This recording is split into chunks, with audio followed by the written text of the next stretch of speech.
আসসালামু আলাইকুম। আজকে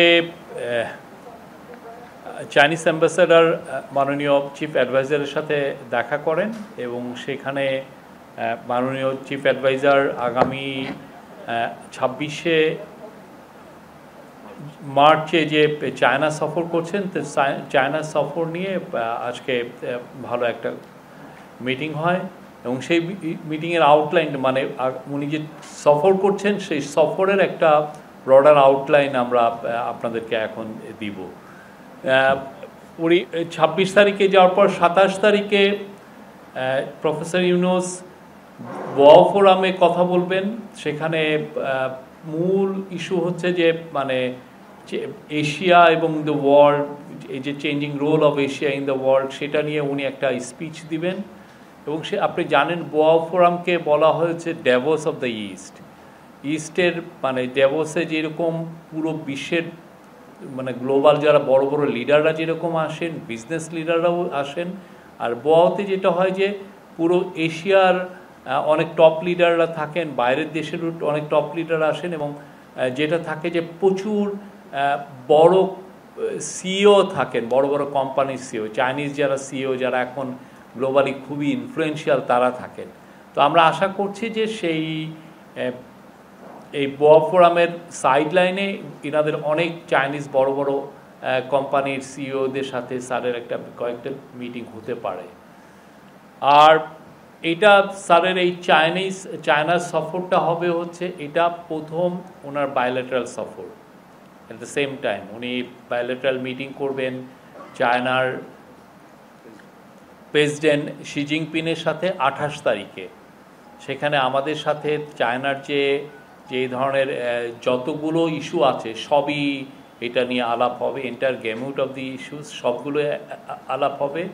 এবং তার মধ্যেও আমরা বলতে পারি যে স্যার যেটা বলেছেন যে মূল ফোকাসটা হবে যে চায়নার কাছে চাইনিজ বড় সিইওদের সাথে মিশা, চায়নার সাথে মানে বাংলাদেশকে ইন্ডাস্ট্রিয়ালাইজেশনের জন্য, বাংলাদেশে ম্যানুফ্যাকচারিং এর জন্য একটা বড় হাব তৈরি করার জন্য চায়নার সাথে সেই ধরনের আমরা আমাদের সম্পর্কটা একটা নতুন উচ্চতায় নিতে চাই, এটা একটা। এবং চাইনিজ অ্যাম্বাসাডার বলেছেন যে এটা হবে যে this is the most important visit like by Bangladeshi leader in 50 years. জানেন এই বছর বাংলাদেশ এবং চায়না তাদের 50 বছর যে রিলেশনশিপ তারা সেটা সেলিব্রেট করছে। তো এটা হবে মোস্ট ইম্পর্টেন্ট ভিজিট তারা মনে করছে। তো এইখানে আমাদের তরফ থেকে, ইন্টারিম গভর্নমেন্টের তরফ থেকে ফোকাসটা থাকবে যে চাইনিজ কোম্পানিগুলো যাতে বাংলাদেশে এসে তাদের ফ্যাক্টরিগুলোকে রিলোকেট করে। এটা নিয়ে প্রফেসর ইউনুস যখন ইউনাইটেড নেশনের জেনারেল অ্যাসেম্বলিতে উনি গিয়েছিলেন, সেখানে সাইডলাইনে চাইনিজ ফরেন মিনিস্টারের সাথে কথা হয়েছিল। সেখানে কিন্তু উনি সুস্পষ্টভাবে তাকে বলেছিলেন যে চাইনিজ যারা সোলার কোম্পানি তারা জন্য বাংলাদেশে ইনভেস্ট করে, কেননা Chinese solar company global trade প্রোটেকশনের কারণে অনেক ক্ষেত্রে তারা বাধাগ্রস্ত হচ্ছে। কিন্তু আমাদের তরফ থেকে আমাদের এখান থেকে যদি এক্সপোর্টটা করে তাহলে সেই ধরনের কোনো প্রোটেকশন নিস্ট কোনো ট্যারিফ তার উপর ইম্পোজ হবে না। তো সেই জন্য তাদের স্যারের ইনভাইটেশনে সাড়া দিয়ে দুইটা কোম্পানি, অলরেডি কয়েকটা কোম্পানি আসছিলেন, তার মধ্যে দুটো কোম্পানি তারা বাংলাদেশে তাদের অফিস সেট আপ করবেন এবং খুব দ্রুত তারা ইভেন ম্যানুফ্যাকচারিং প্লান্টও করবেন। তার মধ্যে একটা আছে হলো লংগি, LONGI। লংগি হচ্ছে ওয়ার্ল্ডের largest solar panel manufacturing company. সেটা ওয়ার্ল্ডে যত সোলার প্যানেল তৈরি হয় তার 70%ই ওরা ম্যানুফ্যাকচার করে। তো বাংলাদেশে এটা আসা মানে হচ্ছে বাংলাদেশে সোলার প্যানেলে আমরা বলতে পারি যে আমাদের এই সেক্টরে আমরা আবার বড় প্রচুর জব তৈরি হবে এবং আমরা একটা এক্সপোর্ট পাওয়ার হিসাবে আবির্ভূত হওয়ার সম্ভাবনা আছে। আর চায়নাতে সফরে স্যার পিকিং ইউনিভার্সিটিতে একটা বক্তব্য রাখবেন স্টুডেন্টদের জন্য। এবং পিকিং ইউনিভার্সিটি, আপনি জানেন পিকিং ইউনিভার্সিটি চায়নার খুবই নামকরা একটা ইউনিভার্সিটি, গ্লোবাল র্যাঙ্কিংয়ে ওইটা প্রায় টপ 10-এর মধ্যে থাকে। তো এই Peking university at the same time স্যারকে একটা অনারারি ডক্টরেট অনারে ভূষিত করবেন এছাড়া উনি হাইটেক পার্কে যাবেন, ওদের চাইনিজদের যারা হাইটেক পার্ক ওরা কীভাবে, আপনি জানেন চায়না হ্যাজ এমার্জ অ্যাজ ওয়ার্ল্ডের খুবই অনেকে বলেন যে নাম্বার 1 হাইটেক কান্ট্রি হিসাবে এমার্জ করেছে। তো তাদের যে কাটিং এজ টেকনোলজিগুলো কোথায় কোথায় ওরা ইভিতে ওয়ার্ল্ডের এখন নাম্বার 1, ইভি মানে ইলেকট্রিক ভেহিকল, তারপরে হচ্ছে সোলার প্যানেলে ওরা নাম্বার 1, ওরা আপনারা দেখেন চিপ টেকনোলজিতে ওরা খুব সেমিকন্ডাক্টরে ওরা খুব এগিয়ে গিয়েছে। তো এগুলো হাইটেক পার্কে উনি একটু ভিজিট করবেন। এছাড়া ওনার পুরো ভিজিটটা 4 দিনের সফরটা অনেকগুলো এঙ্গেজমেন্ট হবে, অনেক ধরনের মিটিং হবে। আমরা আপনাদেরকে সামনের এই যে 26 তারিখের আগ পর্যন্ত আমরা আরও 2-1টা প্রেস কনফারেন্সে আপনাদেরকে আমরা হাইলাইট করব। তো যেগুলো কথা হবে চায়নার সাথে একটা বড় এমফাসিস হবে যে চাইনিজ ফ্যাক্টরিগুলো কিভাবে বাংলাদেশে রিলোকেট করা যায়, যাতে বাংলাদেশে একটা এমার্জিং একটা বড় ম্যানুফ্যাকচারিং হাব হয়। আমরা ম্যানুফ্যাকচারিংয়ে একটা বিপ্লব ঘটাতে চাই ইন্টারিম গভর্নমেন্ট, এবং এটার আলোকে দেখেন চিটাগাং পোর্টকে আমরা ইন্টারিম গভর্নমেন্টের ফোকাসটা চিটাগাং পোর্টের এফিসিয়েন্সি কত দ্রুত বাড়ানো যায়। চিটাগাং পোর্টের এফিসিয়েন্সির উপরে অনেকটাই নির্ভর করছে বাংলাদেশের এই এক্সপোর্টের এফিসিয়েন্সি, মানে কতটা বেটার হবে। তো যদি চিটাগাং পোর্টের এফিসিয়েন্সি খুব ভালো হয়, অনেক বড় বড় কোম্পানি বাংলাদেশে আসবে। তো সে আলোকে চাইনিজ কোম্পানিগুলোকে, তারা এখন গ্লোবাল লিডার অনেক ক্ষেত্রে, তাদেরকে আহ্বান করা হবে যাতে বাংলাদেশে ইনভেস্ট করে। আরেকটা জিনিস আজকে চাইনিজ অ্যাম্বাসেডার বলেছেন যে অগাস্ট 5-এর পরে যে অভূতপূর্ব চেঞ্জ হলো, যে গণ অভ্যুত্থানের পরে চাইনিজ কোম্পানিগুলো বাংলাদেশের লার্জেস্ট ইনভেস্টমেন্ট করেছে গত 7 মাসে। এটা ম্যাসিভ, এবং ওরা আরও ইনভেস্টমেন্ট করতে আসছে, এবং আমরা মনে করি যে এই ভিজিটের পরে প্রচুর চাইনিজ কোম্পানি বাংলাদেশে আরও আসবে তাদের ভিজিট করতে। আরেকটা হচ্ছে যে চাইনিজ কোম্পানিগুলোকে, চাইনিজ যারা হসপিটাল চেইন আছে তাদের সাথেও স্যার চাচ্ছেন যে চায়নার সাথে আমাদের একটা হেলথ সার্ভিসের এক ধরনের যোগাযোগটা আরও বৃদ্ধি করে, যত ধরনের কোলাবোরেশন করা যায়। অলরেডি চায়না জানিয়েছে তারা বাংলাদেশে একটা জেনারেল হসপিটাল করে দিবে, কিন্তু প্রফেসর ইউনুস চাচ্ছেন যে চাইনিজ যারা হসপিটাল চেইন তারা খুব নামকরা এবং খুব ভালো তাদের হেলথ কেয়ার ফ্যাসিলিটি, তো তারা যেন বাংলাদেশে এসে এই বিজনেস অপরচুনিটিগুলো এক্সপ্লোর করে এবং বাংলাদেশের সাথে জয়েন্ট ভেঞ্চারে যাতে হসপিটাল দেয়। তো সেই জন্য সেইটা নিয়েও খুব বড় রকমের আলোচনা হবে। তো এটা একটা খুবই প্রায়োরিটি এরিয়া। আমরা চাচ্ছি এই ভিজিটটার মাধ্যমে বাংলাদেশ চায়নার যে সম্পর্ক, এটা একটা নতুন উচ্চতায় যাবে। আরও অনেক বিষয় আছে, অনেক বিষয় নিয়ে আলাপ হবে, আমরা আগামীতে আপনাদের এই বিষয়গুলো জানাবো। আজকে আরও দুটো বিষয় আছে, সেই বিষয়ে আলোকপাত করছেন আমাদের ডেপুটি প্রেস সেক্রেটারি।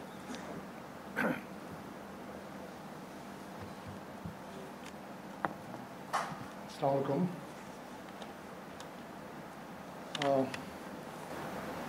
আমাদের আইন শৃঙ্খলা পরিস্থিতি নিয়ে আপনারা বিভিন্ন সময়ে আপনারা দেখেছেন যে আইন শৃঙ্খলা পরিস্থিতি নিয়ে আপনারা রিপোর্ট করেছেন, মানুষের মধ্যেও কিছুটা হয়তো উদ্বেগ আছে। তো উদ্ভূত এই পরিস্থিতিতে মাননীয় প্রধান উপদেষ্টা আগামীকালকে সারা দেশের পুলিশ কর্মকর্তা, মাঠ পর্যায়ের যারা পুলিশ কর্মকর্তা আছেন তাদেরকে ডেকেছেন। আগামীকালকে এসপি তাদের সাথে বসবেন, এখানে ওনার দিক নির্দেশনামূলক বক্তব্য দেবেন। এখানে এসপি পদমর্যাদা এবং তার উপরের যারা আছেন এসপি, বিভিন্ন মেট্রোপলিটন পুলিশের কমিশনার, মেট্রোপলিটন পুলিশ ডিভিশনগুলোর পুলিশের ক্রাইম ডিভিশনের হেড, প্লাস পুলিশের যারা নীতি নির্ধারণী কর্মকর্তা আছেন, আইজিপি, ডিভিশনাল আইজিপি, এই ধরনের 127 জন কর্মকর্তা আগামীকাল এই বিশেষ মিটিংয়ে, বিশেষ সভায় প্রধান উপদেষ্টার কার্যালয়ে প্রধান উপদেষ্টার সাথে বৈঠক করবেন, যেখানে প্রধান উপদেষ্টা আইন শৃঙ্খলা বিষয়ে সরকারের যে দিক নির্দেশনা সেগুলো পুলিশ অফিসারদেরকে জানাবেন এবং মাঠ পর্যায়ে তাদের অভিজ্ঞতাও শুনবেন। এই সভায় আসলে পুলিশের আইজিপি উনি স্বাগত বক্তব্য রাখবেন। আমরা আশা করছি যে ওনার স্বাগত বক্তব্যে 5ই আগস্ট পরবর্তী সময়ে পুলিশকে ফাংশনাল করার জন্য পুলিশের পক্ষ থেকে কি কি উদ্যোগ নেওয়া হয়েছে সেই উদ্যোগগুলো উনি মাননীয় প্রধান উপদেষ্টার কাছে ব্যাখ্যা করবেন। পাশাপাশি পুলিশের মোরালটাকে ফিরিয়ে আনার জন্য যে পুলিশের যে চেষ্টা সেই বিষয়ে উনি প্রধান উপদেষ্টাকে জানাবেন। এবং ক্রাইম নিয়ে পারসেপশন এবং ফ্যাক্টসের মধ্যে যে ব্যবধানটা আছে, অনেক সময় আমরা হয়তো ধরে নিচ্ছি যে ক্রাইম একটু বেশি, কিন্তু আসলে ফ্যাক্টস এবং ফিগার অন্যভাবে কথা বলছে। উনি এই বিষয়টাও ব্যাখ্যা করবেন। এবং এছাড়া মাননীয় আইজিপি ছাড়াও পুলিশের 6 জন মাঠ পর্যায়ের, অন্তত 6 জন মাঠ পর্যায়ের কর্মকর্তা 6টা ফোকাল পয়েন্টে কথা বলবেন। আপনার পুলিশের লজিস্টিক্স নিয়ে কথা বলবেন, ওনাদের অ্যাকোমোডেশন নিয়ে কথা বলবেন, আপনার ট্যাগ বেসড যে পুলিশিং সেটা নিয়ে কথা বলবেন। পাশাপাশি আপনার শিল্প পুলিশের যে সীমাবদ্ধতা বা শিল্প পুলিশের যে কাজগুলো, শিল্প পুলিশ আপনারা জানেন যে শিল্পাঞ্চলে বেশ কিছু সমস্যা হয়েছিল, এগুলো শিল্প পুলিশ কীভাবে ট্যাকেল করেছেন বা আরও কীভাবে ভালোভাবে ভবিষ্যতে ট্যাকেল করা যায় এই বিষয়ে মাননীয় প্রধান উপদেষ্টার সাথে তাদের কার্যক্রম অবহিত করবেন এবং ওনার দিক নির্দেশনা দেবেন। এটা একটা বিশেষ সভা পুলিশের পক্ষ থেকে আমাদেরকে জানানো হয়েছে। এর আগে অতীতে কখনো এই ধরনের সভা হয় নাই। সাধারণত আপনারা দেখেছেন যে পুলিশ সপ্তাহ যেটা হয় সেখানে সরকার প্রধান পুলিশকে অ্যাড্রেস করেন এবং ওইটাই হয়। এবারও পুলিশ সপ্তাহটা হবে 29 এপ্রিল, পুলিশ সপ্তাহ শুরু হবেন। সেখানেও আমাদের মাননীয় প্রধান উপদেষ্টা পুলিশ সপ্তাহে পুলিশ সদস্যদের উদ্দেশ্যে বক্তব্য রাখবেন বা পুলিশ সপ্তাহের অন্যান্য যে রুটিন কার্যক্রমগুলো হয় সেগুলো তখন হবে। কিন্তু তার আগে এই বর্তমান পরিস্থিতিতে পুলিশকে দিক নির্দেশনা দেওয়ার জন্য আগামীকালকে এই সভাটা হবে প্রধান উপদেষ্টার কার্যালয়ে। এটা হচ্ছে আগামীকালকে সবার একটা বিষয়। আর একটা বিষয় আমি আপনাদের সাথে শেয়ার করতে চাই। আজকে ইউনিভার্সিটি গ্র্যান্ট কমিশন 7টা কলেজ নিয়ে, যে আপনি জানেন যে গত কিছুদিন ধরে 7টা কলেজ নিয়ে বেশ কিছু সমস্যা হয়েছিল বা এগুলো নিয়ে তারা গত কয়েক মাস ধরেই ইউনিভার্সিটি গ্র্যান্ট কমিশন কাজ করছিলেন। তো আজকে কলেজের যে ছাত্র প্রতিনিধি তাদের সাথে আলোচনা করে 7টা কলেজ নিয়ে সরকারের পক্ষ থেকে একটা ঘোষণা দেওয়া হয়েছিল যে 7টা কলেজকে একটা বিশ্ববিদ্যালয়ের অধীনে নিয়ে আসা হবে। সে বিশ্ববিদ্যালয়ের একটা নাম প্রস্তাব করা হয়েছে, যেখানে বিভিন্ন কলেজের 7টা কলেজেরই ছাত্র প্রতিনিধিরা সম্মতি দিয়েছেন। এই বিশ্ববিদ্যালয়টার নাম হবে, প্রস্তাবিত নাম ঢাকা সেন্ট্রাল ইউনিভার্সিটি। এই নামটা চূড়ান্ত করার আগে বিশ্ববিদ্যালয় মঞ্জুরি কমিশন ইমেইলের মাধ্যমে বিভিন্ন স্টেক হোল্ডারদের মতামত নিয়েছেন। পাশাপাশি 7টা কলেজের যারা ছাত্রছাত্রী তাদের সমন্বয়ে 28টা টিম করা হয়েছে। এই 28টা টিম তারা গ্রুপ নিজেরা আলোচনা করে তাদের মতামত দিয়েছে এবং এই 28টা টিমের যে 28টা টিম লিডার, 28 জন টিম লিডার, সেই টিম লিডারদের সাথে আজকে বসে মূলত এই নামটা চূড়ান্ত করা হয়েছে। এছাড়াও এই প্রস্তাবিত যে ইউনিভার্সিটি সেটার ইন্টারিম অ্যাডমিনিস্ট্রেশনটা কী হবে সেটার একটা রূপরেখা তৈরি করে আপনার শিক্ষা মন্ত্রণালয়ের মাধ্যমে ঢাকা বিশ্ববিদ্যালয়ের কাছে পাঠানো হয়েছে। যেহেতু 7টা কলেজ এর আগে ঢাকা বিশ্ববিদ্যালয় অধীনে ছিল, এখন ঢাকা বিশ্ববিদ্যালয়ের সিন্ডিকেট এটা অনুমোদন করলেই অন্তর্বর্তী প্রশাসনের যে কাঠামো সেটা চূড়ান্ত হয়ে যাবে। এছাড়াও অন্তর্বর্তী বিশ্ববিদ্যালয়েরই যে রূপরেখাটা সেটাও প্রায় চূড়ান্ত করার পর্যায়ে আছে, চূড়ান্ত পর্যায়ে আছে। এই বিষয়ে বিশ্ববিদ্যালয়ের কর্তৃপক্ষ, মাননীয় প্রধান উপদেষ্টা এবং শিক্ষা উপদেষ্টা আমাদের সাথে শিগগিরই বসবেন এবং ওনাদের দিক নির্দেশনা এবং পরামর্শ পরে এই রূপরেখাটা ফাইনাল করা হবে। এই বিশ্ববিদ্যালয়টা পরিচালনার জন্য একজন অন্তর্বর্তীকালীন প্রশাসক থাকবেন। এই অন্তর্বর্তীকালীন প্রশাসক হবেন এই 7টা যে কলেজ সেই কলেজেরই প্রিন্সিপালদের কোনো একজন। এবং ইতিমধ্যে বিশ্ববিদ্যালয় মঞ্জুরি কমিশন এই 7 জন প্রিন্সিপালেরই সাক্ষাৎকার নিয়েছেন এবং তাদের মধ্যে থেকে একজনকে মনোনীত করবেন বিশ্ববিদ্যালয়ের অন্তর্বর্তীকালীন প্রশাসক হিসেবে। যিনি প্রশাসক হিসেবে মনোনীত হবেন আপাতত তার কলেজটাই হবে এই বিশ্ববিদ্যালয়ের হেডকোয়ার্টার্স। এবং এছাড়াও 7টা কলেজে এক ধরনের কোঅর্ডিনেশন ডেস্ক তৈরি করা হবে এবং সেখানে এশীয় কলেজের যে নিজ নিজ কলেজের যে প্রিন্সিপাল উনি থাকবেন হচ্ছেন এই কোঅর্ডিনেটরের দায়িত্বে। তো এই হচ্ছে আমাদের কাছে মোটামুটি আজকের আপডেট। এখন আপনারা যদি আপনাদের কোনো প্রশ্ন করতে চান তাহলে করতে পারেন। ধন্যবাদ।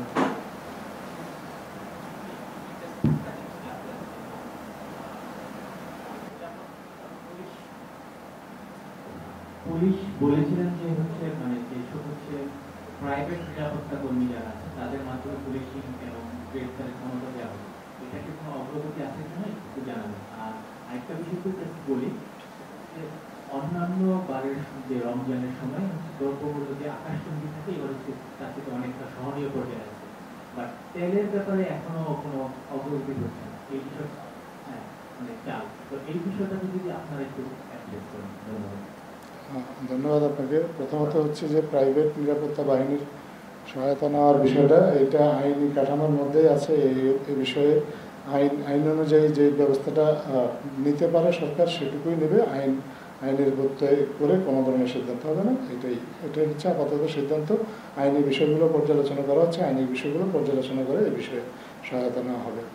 আর তেলের বিষয়ে আপনি যেটা বলেছেন যে তেলের সরবরাহ বাড়ানোর চেষ্টা করা হচ্ছে, আমরা অন্তর্বর্তীকালীন সরকার থেকে অনেক আগে থেকে উদ্যোগ নেওয়া হয়েছে যে তেলের মূল্য যাতে রমজান বা অন্যান্য পরবর্তী সময় স্বাভাবিক রাখে, এটার জন্য মূলত সাপ্লাইটাকেই গুরুত্ব দেওয়া হয়েছে। সাপ্লাইটাকে বৃদ্ধি করে যাতে কেউ মার্কেটটা মনোগুলো না করতে পারে সেটার জন্য চেষ্টা করা হচ্ছে, এবং আমরা আশা করছি যে সাপ্লাইটা খুব শিগগিরই বাড়বে, এবং বাড়লে তেলের যে মূল্য যেটা আপনারা দেখছেন যে একটু বাড়তি আছে সেটাও হয়তো নিয়ন্ত্রণে চলে আসবে। আর চালের ক্ষেত্রেও একই কথা বলা যায়। চালেরও আপনি জানেন যে গত বছর যে আমাদের দেশে বেশ কিছু বন্যা হয়েছিল, যেখানে চালের কিছু উৎপাদনের ঘাটতি ছিল, এবং সরকারের পক্ষ থেকে চাল আমদানির উদ্যোগ নেওয়া হয়েছে, এবং প্রতিদিনই আপনারা হয়তো খবরে দেখবেন যে চালের বিভিন্ন কনসাইনমেন্ট বন্দরে এসে পৌঁছাচ্ছে, এবং চালের আমদানি করে এবং অভ্যন্তরীণ সংগ্রহের মাধ্যমে যখন চালের সরবরাহ স্বাভাবিক করা হবে, তখন আমরা বিশ্বাস করি যে চাল এবং চালেরও অন্যান্য পণ্যের মতো চালের দামটাও কমে আসবে। আমি এখানে অ্যাড করি যে আপনি যে অক্সিলারি পুলিশ ফোর্সের এটা বললেন, এটার ফলে আমরা আশা করছি যে এতে দেশের বিশেষ করে যারা গেটেড কমিউনিটিতে থাকেন তাদের জন্য এটা একটা আরও স্বস্তির জায়গা তৈরি করবে। কারণ তাদের গেটেড কমিউনিটি যে পুলিশ যারা গার্ড আছেন, গার্ডদের যিনি সবচেয়ে সিনিয়র বা প্রধান, তাকে এখানে পুলিশ অফিসারের রোল দেওয়া হচ্ছে, তাকে সার্টিফিকেট দেওয়া হচ্ছে, তাহলে তিনি অ্যারেস্ট করতে পারবেন। এই অ্যারেস্টের ফলে যেটা হবে যে এক ধরনের ডিটারেন্স হিসাবে কাজ করবে তার এই সার্টিফিকেটটা। তো এর ফলে আমরা আশা করছি যে সমস্ত জায়গায় গেটেড কমিউনিটি আছে সেখানে আইন শৃঙ্খলা পরিস্থিতি আরও বেটার হবে। আমরা এটা কন্টিনিউয়াসলি মনিটরিংয়ে থাকবো কীভাবে হচ্ছে, এবং আপনাদের একটা জানা উচিত এটা কিন্তু ওয়ার্ল্ডের বড় বড় অনেক শহরে এটা আছে। সেটার আগে আমাদের পুলিশ অ্যাক্টে তো আছে, অন্যান্য দেশের বড় বড় শহরগুলোতেও এটা দেখা যায়। তারা এই জিনিসটা সবাই, কেননা সরকার তো সব কিছু করে না অন্যান্য দেশে, সেক্ষেত্রে প্রাইভেট এইগুলো যারা সিকিউরিটি প্রোভাইডার তাদের সাথেও এই এক ধরনের সম্পর্ক তারা মেনটেন করে। আমরা মনে করছি যে শহরে আইন শৃঙ্খলা পরিস্থিতি একটু বেটার করার জন্য this is a good move, এবং আমরা এটা কন্টিনিউয়াসলি মনিটর করবো যে এরা কীরকম অপারেট করছে, কতটুকু ভালোভাবে তাদের পারফরমেন্সটা দেখাচ্ছে। আমি মেহেদী হাসান বলছিলাম মিশন থেকে। তো সরকার খুব চেষ্টা করছে বিদেশি বিনিয়োগ আনতে, ম্যানুফ্যাকচারিং খাতে বিদেশি বিনিয়োগ আনতে, অনেক বিদেশি প্রতিষ্ঠান আগ্রহ দেখাচ্ছে, কিন্তু মুশকিল হলো আমাদের যে লোকাল ইন্ডাস্ট্রি, এদেরকে এক্সিস্টিং ইন্ডাস্ট্রি, এদেরকে আমরা পর্যাপ্ত গ্যাস দিতে পারছি না। তো নতুন বিনিয়োগ আসলে তারা কিভাবে চলবে? গ্যাসের সরবরাহটা নিশ্চিত করার জন্য কি? গ্যাসের সরবরাহ আমরা অলরেডি নিশ্চিত করার চেষ্টা করছি। গ্যাসের কিছু দাম ইন্টারন্যাশনাল যেটা প্রাইসিংয়ে সেটার সাথেও কিছুটা অ্যাডজাস্টমেন্টের কথা আমরা বলছি। তা আমাদের যেটা হচ্ছে যে আমরা সর্বোচ্চ চেষ্টা, ইন্টারিম গভর্নমেন্ট সর্বোচ্চ চেষ্টা করছে যাতে গ্যাসের সাপ্লাই একদম সবার ঘরে ঘরে যাতে গ্যাস পড়ে, যারাই ইন্ডাস্ট্রি করবেন তার কাছেই যাতে গ্যাসটা পৌঁছানো যায়, সেই লক্ষ্যে কাজ করা হচ্ছে। সেই লক্ষ্যে আবার যাতে গ্যাসের সাপ্লাইটা যাতে বুস্ট করা যায়, সেই জন্য দেখেছেন যে আমরা গ্যাসপ্রমকে 5টা নতুন কূপ খনন করার আমরা একটা এগ্রিমেন্ট করতে যাচ্ছি তাদের সাথে। এছাড়া অন্যান্য যাদের বিদেশের থেকে গ্যাস আনা, সেটার জন্য আপনি দেখেন এলএনজি সরবরাহ বাড়ানোর জন্য আমরা সাথে এমইউ করার চিন্তা ভাবনা করছি। ওয়ার্ল্ডের বিগেস্ট পেট্রোলিয়াম কোম্পানি আরামকোর সাথে আমরা কথা বলছি, প্লাস স্পট মার্কেট থেকে আমরা গ্যাস কেনার চিন্তা আরও বাড়ানোর চেষ্টা করছি, এবং বাইরের থেকে বিশেষ করে ইউএসের একটা কোম্পানির সাথেও আমাদের একটা প্রাইমারি একটা চুক্তি হয়েছে। তো আমরা আশা করছি যে যখন এই পুরো সবগুলো চুক্তিগুলো অপারেশনাল হবে, এবং আমাদের লোকালি গ্যাস এক্সপ্লোরেশন অ্যাক্টিভিটিস আমরা খুব দ্রুত বাড়াচ্ছি, আমরা আশা করছি যে খুব দ্রুত গ্যাস রিলেটেড যে সমস্যাগুলো সেটা কিছুই থাকবে না। খলিল, আমি দৈনিক থেকে বলছি। আমার প্রশ্ন হলো জাতিসংঘের মহাসচিবের সফরে গতকাল তিনি ব্যস্ত সময় পাস করেছেন অক্সফোর্ডের পাশাপাশি তিনি গতকাল রাজনৈতিক দলগুলোর সাথে দেখা করেছেন, আর্মি চিফের সাথে দেখা করেছেন, সংস্কার কমিশনের প্রধানের সাথে দেখা করেছেন। সর্বশেষ উনি যৌথ ব্রিফিংয়ে যেটা বলেছেন যে সংস্কার বিষয়ে যে যে সহযোগিতার প্রয়োজন তার সবকিছুই করবে জাতিসংঘ মহাসচিব। আমরা রাজনৈতিক দলের বক্তব্য শুনেছি, এখন জাতিসংঘ মহাসচিবের যে বক্তব্যটা করেছেন সেটা হলো যে যে সহযোগিতা প্রয়োজন।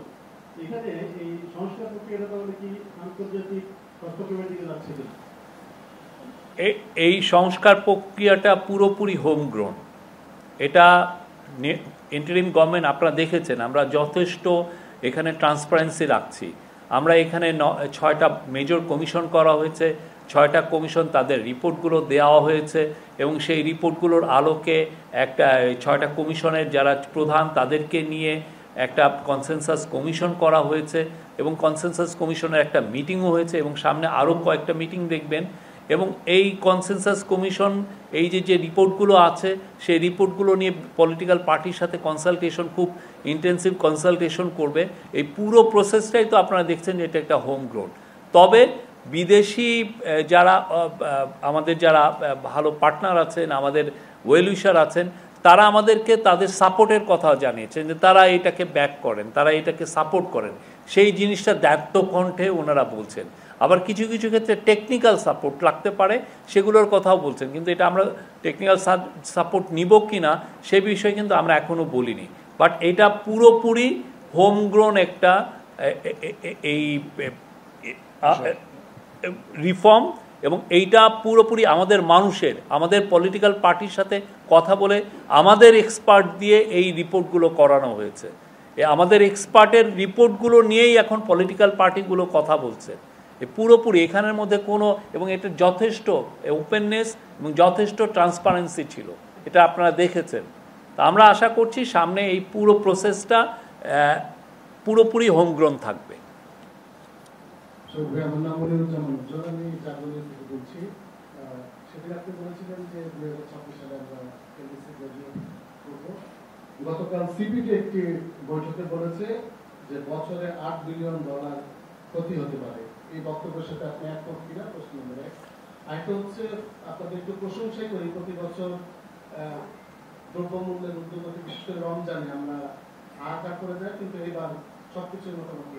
এর ম্যাজিকটা কি ছিল? এখানে কি যারা সিন্ডিকেট ছিল বা যারা ব্যবসায়িক নিয়ন্ত্রণ করতো, ক্যাডার ছিল, আমরা যেটা বলি বিভিন্ন জায়গায়, এখানে চাঁদাবাজিটা কি কমে এসেছে? মানে আপনাদের মূল কি মনে করেন এই সাকসেসের পেছনে কি রয়েছে?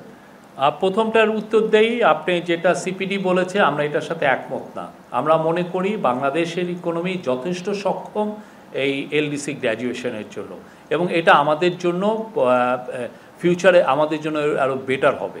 আমাদের যারা ম্যানুফ্যাকচারিং কোম্পানি আছে, আমাদের সার্ভিস সেক্টর আছে, সব সেক্টরের জন্য এটা ভালো বার্তা বয়ে নিয়ে আসবে। আপনার মনে আছে 2005-এ আপনার মাল্টিফাইবার অ্যারেঞ্জমেন্ট এটা যখন ফেজ আউট হয়, যে পুরো কোটা ফ্রি ওয়ার্ল্ডটা যখন চালু হয় যে গার্মেন্টসের ক্ষেত্রে, তখন কিন্তু অনেকগুলো থিঙ্ক ট্যাঙ্ক এই টাইপের কথা বলেছিলেন যে বাংলাদেশের গার্মেন্ট ফ্যাক্টরি থাকবে না, বাংলাদেশের অন্যান্য কোনো ফ্যাক্টরি থাকবে না, গার্মেন্ট ফ্যাক্টরি পুরো ধ্বংস হয়ে যাবে এই টাইপের। কেননা এর আগে বাংলাদেশ একটা কোটার একটা প্রোটেকশন পেত।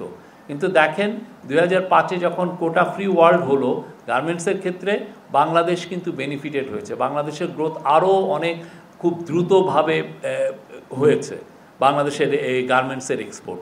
ঠিক আমরা মনে করি বাংলাদেশ এলডিসি গ্র্যাজুয়েশন হলে বাংলাদেশ আরও বেনিফিটেড হবে, এবং সেইখানে যদি যে সমস্ত চ্যালেঞ্জেস আসতে পারে আমরা ধারণা করছি, সেই চ্যালেঞ্জকে ওভারকাম করার জন্য যা যা করার দরকার ইন্টারিম গভর্নমেন্ট সেই কাজগুলো করছে এবং করবে।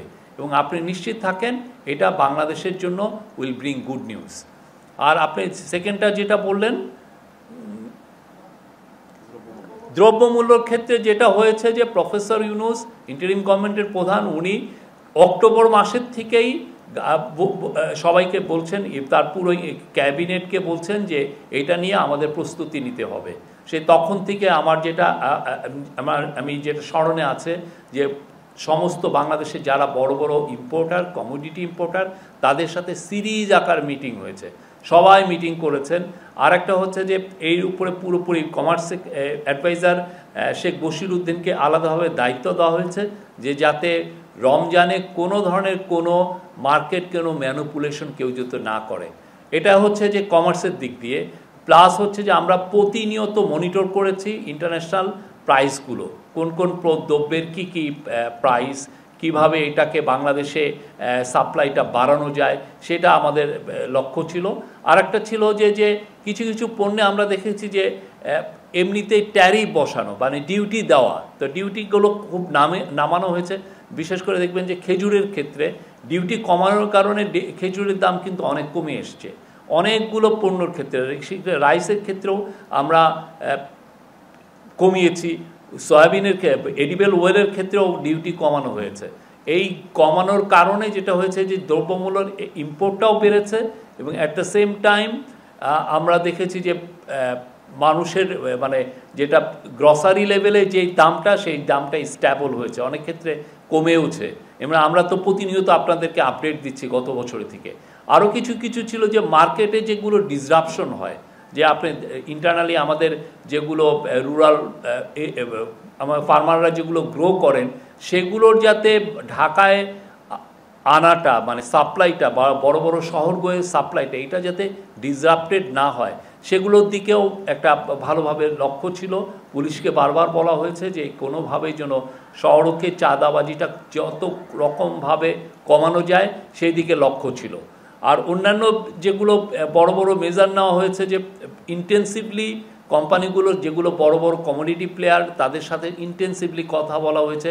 সেন্ট্রাল ব্যাংকের থেকে আরেকটা মেজার নেওয়া হয়েছে যে তারা যাতে কেউ কমপ্লেন না করতে পারেন যে না আমরা ডলার পাচ্ছি না ইম্পোর্ট করার জন্য, ডলারের অ্যাডিকুয়েট সাপ্লাই আমরা ইনশিওর করেছি, যে কেউ যখন তখন ইম্পোর্ট করতে পারছেন। কেউ বলছেন না যে এলসিতে তাদের কোনো আগে, যেটা আগের গভর্নমেন্টের সময় এটা একটা বড় সমস্যা ছিল। আমরা আমাদের যে রিজার্ভটা ঠিক রেখেই ডলারের সাপ্লাইটা আমরা এনশোর করেছি সবার জন্য। ফলে ইম্পোর্টাররা এই কমপ্লেনও করতে পারেন যে না আমরা বড় মাত্রায় এডিবল অয়েল আনতে যাচ্ছি কিন্তু ডলার পাচ্ছি না কেনার জন্য। তো সেই জিনিসটা কোনো কমপ্লেন কিন্তু আসেনি সোফার। আমি মনে করব যে এটা একটা সবার সম্মিলিত এফার্ট ছিল এবং সম্মিলিত এফার্টের কারণে আজকে দ্রব্যমূল্য স্ট্যাবল আছে। আমরা চেষ্টা করছি মার্কেটকে যত রকমের স্ট্যাবল রাখার, এবং আমরা আপনাদেরকে বারবার জানাচ্ছি যে কোথায় কোথায় কী ধরনের, ইভেন যদি কোনো ধরনের ডিসরাপশনও হয় এটা আমরা কিন্তু আপনাদেরকে অ্যালার্ট করছি। তা আপনারা দেখেছেন যে আমাদের এই সিএ ফেসবুক পেজে, সিএ হোয়াটসঅ্যাপ পেজে আমরা নিয়মিত আপনাদেরকে মার্কেটটা আপডেট দিচ্ছি। আমরা চাই যে এই যে দ্রব্যমূল্য সহনীয় যে মাত্রায় এসছে এটা আরও সামনে আমরা ধরে রাখতে। সামনে ঈদ, আমাদের চ্যালেঞ্জটা এই ঈদকে ঘিরে এবং সামনে যাতে আরও সামনের মাসগুলোকে আমরা যেন এই দ্রব্যমূল্যকে যাতে এই মাত্রায় ধরে রাখতে পারি। মানুষের জীবনে সহনীয় পর্যায়ে দ্রব্যমূল্য রাখাটা এটা খুবই ইম্পর্টেন্ট এবং সেই লক্ষ্যে ইন্টারিম গভর্নমেন্ট চেষ্টা করে যাচ্ছে।